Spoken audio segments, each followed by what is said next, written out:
बहुत समय पहले की बात है। किसी नगर में एक भद्र देश के राजा थे और उनका नाम अश्वपति था। उनके काफी समय से कोई संतान नहीं हुई थी, जिससे वो दोनों पति पत्नी बहुत चिंतित रहते थे। फिर एक दिन अश्वपति की पत्नी देविका अपने मायके जाती है तो देविका की माँ कहती है, पुत्री देविका, इतने वर्ष हो गए तुम्हारी शादी को, किंतु अभी तक तुम्हें कोई संतान नहीं हुई। देविका बेटी, पास में ही एक जंगल है, उनके अंदर वृक्ष के नीचे ऋषि मुनि बैठे होते हैं, तुम जाकर एक बार उनसे मिलो। हमारे नगर की एक औरत को 10 साल तक कोई संतान प्राप्त नहीं हुई थी, परंतु उनके बताए उपाय ने उसको संतान की प्राप्ति कराई। देविका अपनी माँ की बातें सुनकर जंगल की ओर जाती है और वहाँ उसे वृक्ष के नीचे ऋषि मुनि बैठे हुए मिलते हैं।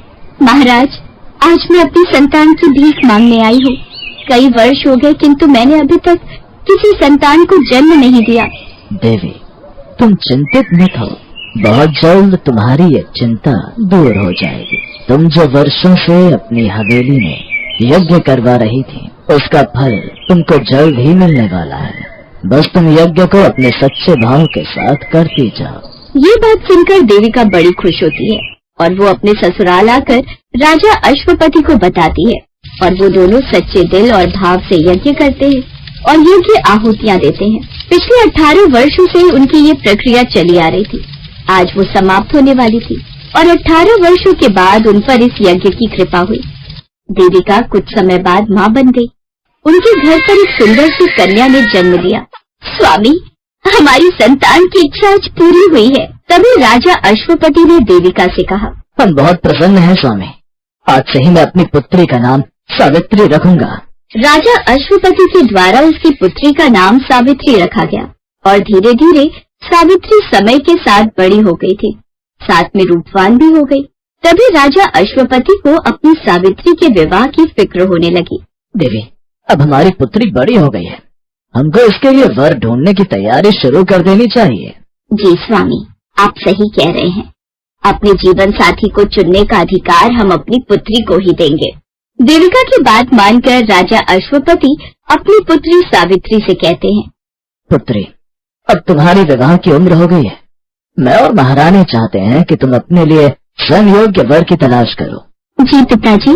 सावित्री अपने पिता की आज्ञा मानकर अपने साथ बुद्धिमान मंत्री को लेकर वर की तलाश में निकल गई और वो तपोवन के जंगल की तरफ भटक रही थी कि तभी उसको वहाँ शाल्व देश के राजा धूमसेन मिलता है। आप लोग कौन हैं और इस जंगल में छोटी सी कुटिया में कैसे रह रहे हैं? हे देवी, मैं शाल्व देश का राजा धूमसेन हूँ।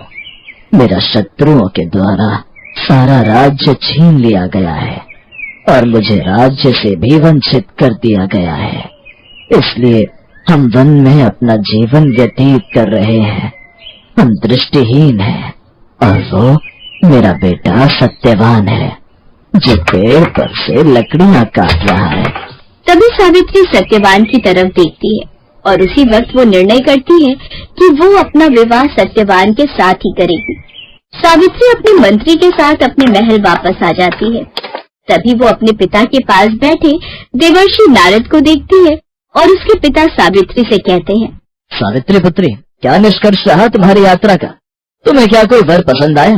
जी पिताजी, मैंने शाल्व देश के राजकुमार सत्यवान को अपने पति के रूप में स्वीकार कर लिया है। ये बात सुनकर देवर्षि नारद के कान खड़े हो जाते हैं। फिर वो राजा अश्वपति को सारी बात बताते हैं। हे राजन, ये आप क्या कर रहे हैं? सत्यवान धर्मात्मा है, बलवान भी है और गुणवान भी, परंतु वो अल्प आयु है और उनकी आयु बहुत कम है। 1 वर्ष बाद ही उनकी मृत्यु हो जाएगी, इसलिए आप अपनी पुत्री को समझाइए कि वो किसी और वर की तलाश करें। ये बात सुनकर राजा अश्वपति घोर चिंता में पड़ जाते हैं और अपनी पुत्री को समझाने लगते हैं। पुत्री, तुमने जिस वर को विवाह के रूप में चुना है वो अल्प आयु है, उसका ज्यादा जीवन नहीं है। 1 वर्ष बाद ही उनकी मृत्यु निश्चित है। तुम्हें अपने लिए किसी और वर की खोज करनी चाहिए, वो तुम्हारे योग्य नहीं। हम नहीं चाहते हमारी पुत्री विधवा हो जाए। ये बात सुनकर सावित्री अपने पिता अश्वपति से कहती है, पिताजी, आर्य कन्याएं अपने पति का एक ही बार वरण करती हैं और राजा भी एक ही बार आज्ञा देता है और पंडित भी एक ही बार प्रतिज्ञा करते हैं और कन्यादान भी एक ही बार किया जाता है। पिताजी, मैं सत्यवान से ही विवाह करूंगी। राजा अश्वपति के लाख समझाने पर भी सावित्री नहीं मानती और राजा अश्वपति सावित्री का विवाह सत्यवान के साथ पूरे विधि विधान के साथ कर देते हैं। सावित्री अपने पिता का राजपाट छोड़कर सत्यवान के साथ वन में अपने ससुराल आ जाती है। धीरे धीरे वो दिन भी अब करीब आने लगा था और सावित्री को सत्यवान की मृत्यु का डर सताने लगा। हे प्रभु, मेरे पति की मृत्यु का दिन अब करीब आता जा रहा है। मैं अपने पति को अब एक क्षण अकेला नहीं छोड़ सकती हूँ। तभी तेज आंधी तूफान आना शुरू हो जाता है। चारों तरफ काली घटा के बादल छा जाते हैं, जिसे देखकर सावित्री सोचती है, हे भगवान, जरूर आज कुछ अपशगुन होने वाला है। स्वामी कहाँ है? मुझे उनके पास जाना है। स्वामी, आप मुझे बिना बताए आज लकड़ी काटने चले गए। एकदम काली घटा देखकर मेरा तो दिल ही कांप उठा और मुझे आपकी चिंता होने लगी। आप ठीक है ना? मैं ठीक हूँ, मुझे कुछ नहीं होगा प्रिय। फिर वो दोनों जंगल से घर आ जाते हैं और खाना खाकर सो जाते हैं। अगला दिन सत्यवान की जिंदगी का आखिरी दिन था। ये अचानक से मेरे सर में दर्द कैसे हो रहा है? सावित्री मन ही मन भगवान का नाम जपने लगती है। तभी वहाँ पर सावित्री को यमराज आते दिखाई देते हैं। आप कौन है महाराज? देवी, मैं तो यमराज हूँ और तुम्हारे पति के प्राण हरने आया हूँ। ये कहकर यमराज सत्यवान के प्राण लेकर यमलोक की तरफ चल दिए।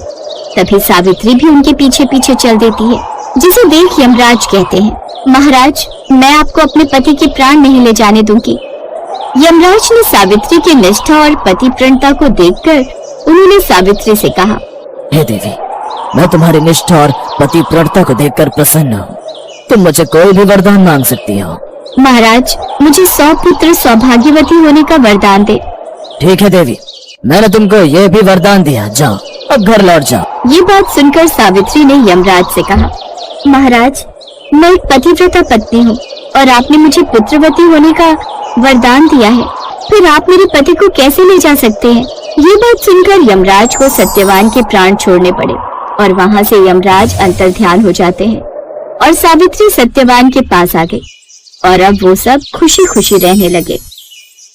इस प्रकार की रोचक कहानियों को सुनने के लिए हमारे इस चैनल को लाइक, शेयर और सब्सक्राइब करें और हाँ, बेल आइकन जरूर दबाएं ताकि रोचक कहानियों का नोटिफिकेशन सबसे पहले आप तक पहुँचे।